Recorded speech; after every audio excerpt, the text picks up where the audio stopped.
Le modèle le plus connu et le plus diffusé en conduite du changement est le modèle instrumental.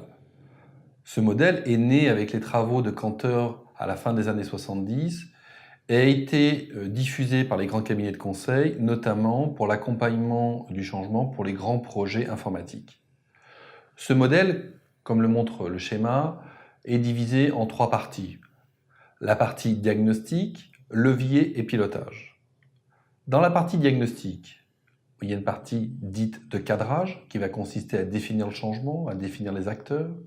Une partie de diagnostic socio-organisationnel où on va entre autres analyser les systèmes sociaux et leur résistance et les études d'impact. Cette partie diagnostique va permettre de définir les grands leviers de conduite du changement qui sont la formation, l'information et l'accompagnement. Ces 3 grands leviers sont déployés auprès des personnes et ensuite il y a des éléments de pilotage avec une partie mesure de l'impact sur l'activité opérationnelle, mais une mesure aussi sur le projet et des mesures sur le changement avec notamment le baromètre ICAP qui est présenté dans un autre module. Il y a aussi la partie ancrage où on va chercher à savoir quels sont les dispositifs de pérennisation au-delà du projet de changement lui-même. Ce modèle qu'on appelle parfois 3-8, 3 phases et 8 grands livrables, est le modèle le plus connu, le plus utilisé en gestion du changement. Mais ce modèle est depuis quelques années critiqué pour les raisons suivantes. On critique sa linéarité. Effectivement, on a un ensemble de phases qui se superposent ou qui sont parfois parallèles à la gestion de projet et parfois on fait un peu de la conduite du changement pour faire de la conduite du changement sans que cela serve complètement les intérêts de l'entreprise et des bénéficiaires. La deuxième critique tient dans ce qu'on appelle la faible participation des bénéficiaires au dispositif de changement. Ce modèle prévoit effectivement la communication du changement un peu de manière rhétorique, injonctive, voire normative, sans pour cela que les bénéficiaires aient la possibilité de participer à la définition du changement. La troisième limite tient dans l'absence de boucle rétroactive entre les phases dites de levier et les phases dites de diagnostic. Ces 3 grandes limites militent pour l'évolution de ce modèle et un certain nombre de travaux vont dans ce sens en proposant ce que l'on appelle un modèle de conduite du changement en mode agile. Ce modèle de conduite du changement en mode agile vise essentiellement à mettre les bénéficiaires en situation d'expérience du changement. Le modèle agile de la conduite du changement est organisé en 3 parties. Une première partie que l'on appelle la phase de définition. Cette phase va viser à définir, à qualifier le changement, à renseigner les éléments sociologiques de l'environnement dans lequel sera réalisé le changement, mais aussi à construire ce que l'on va appeler les éléments de langage et l'histoire du changement. La phase de définition du changement doit être très rapide. Elle se fait par des séances de travail en petits groupes et vise à renseigner les éléments minimums et nécessaires pour ensuite passer dans une deuxième phase qu'on appelle l'expérimentation. Là, on est au cœur du modèle agile. La phase d'expérimentation, vous avez 2 cycles. Il y a un cycle qu'on appelle un cycle d'ateliers qui vise à prévoir des ateliers participatifs pour les bénéficiaires afin que ceux-ci expérimentent, envisagent le changement dans leur environnement quotidien, ce qui leur permettra d'être bien sûr informés, d'être formés et d'être accompagnés.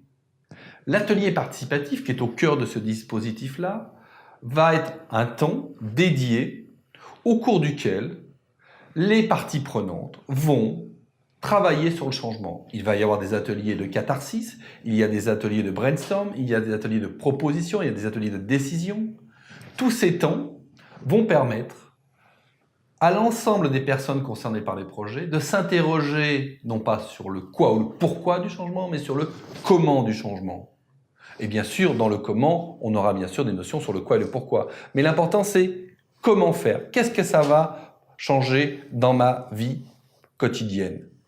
Ce cycle d'ateliers, où on va avoir des ateliers participatifs, mais aussi parfois des temps de formation, vont permettre ce qu'on appelle des boucles d'expérimentation du changement auprès des parties prenantes.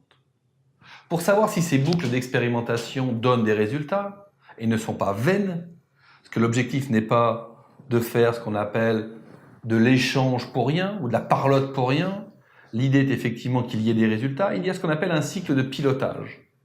Le cycle de pilotage, en mobilisant le modèle ICAP ou même en utilisant des échanges sur des réseaux sociaux, va permettre de prendre la température, c'est-à-dire de savoir si le changement est compris, comment est-il compris, et de manière globale et locale, de savoir où sont les zones d'incompréhension ou de non-action, de non-réalisation du changement. Le cycle d'atelier et le cycle de pilotage constituent le moteur du changement agile, où l'important n'est pas, comme dans le modèle instrumental, de dire pourquoi et comment le changement, mais de mettre les gens en situation de dire comment le changement pour vous, dans quelle situation, dans quelle configuration, qu'est-ce que ça apporte, et surtout d'amener les bénéficiaires à s'interroger entre eux sur les manières par lesquelles seront réalisés le changement au quotidien. Cette deuxième phase du modèle agile est clé. Définir et expérimenter sont des phases que l'on retrouve dans le cadre d'un projet. Dans le modèle agile, il y a une troisième phase, qui est la phase d'ancrage. Cette phase ne se fait pas pour un projet, mais se fait pour l'ensemble des projets. Les deux premières sont ce que l'on appelle intra-projet, alors que la dernière est interprojet. Dans cette dernière phase, on va construire un tableau de bord des transformations. L'idée consiste par ce tableau de bord de lister l'ensemble des projets et de voir comment ceux-ci couvrent les besoins stratégiques de l'entreprise et les grands axes de transformation de l'entreprise. C'est aussi un moyen de s'interroger et d'avoir une idée sur la volumétrie des changements en cours et aussi de savoir si l'entreprise est ou pas en situation de saturation du changement. Il y a également un autre point sur lequel on va s'intéresser dans cette dernière partie qui est l'évaluation et la mesure de la capacité à changer à la fois de l'entreprise et des personnes, avec l'objectif que l'entreprise ait un apprentissage sur sa capacité à changer, afin que l'on ne reproduise pas les erreurs et que l'entreprise s'améliore au fur et à mesure qu'elle réalise des projets de changement avec un objectif relativement simple, c'est aller plus vite et obtenir le maximum de résultats par rapport au changement escompté. Le modèle agile constitue une forme de rupture par rapport au modèle instrumental. Parce que derrière, il y a des présupposés qui sont quand même très différents. On ne cherche pas à vendre un changement déjà imaginé, on cherche à conduire, accompagner un changement dont certaines parties, certains éléments seront co-construits. Et c'est cette co-construction qui va permettre à l'ensemble des acteurs de s'approprier le changement et donc d'adhérer à celui-ci. Le changement agile est une réponse aux attentes actuelles en termes de coopération et de collaboration entre les personnes. Le changement agile constitue une rupture en termes de méthode de conduite du changement et s'inscrit dans ce que l'on appelle le paradigme expérientiel de la conduite du changement. Il ne suffit pas d'expliquer le changement, il est plus important de mettre les bénéficiaires du changement en situation d'expérimentation de ce même changement. Et c'est par l'expérimentation qu'ils vont comprendre celui-ci, mais surtout se l'approprier et faire en sorte que celui-ci devienne une réalité opérante pour eux.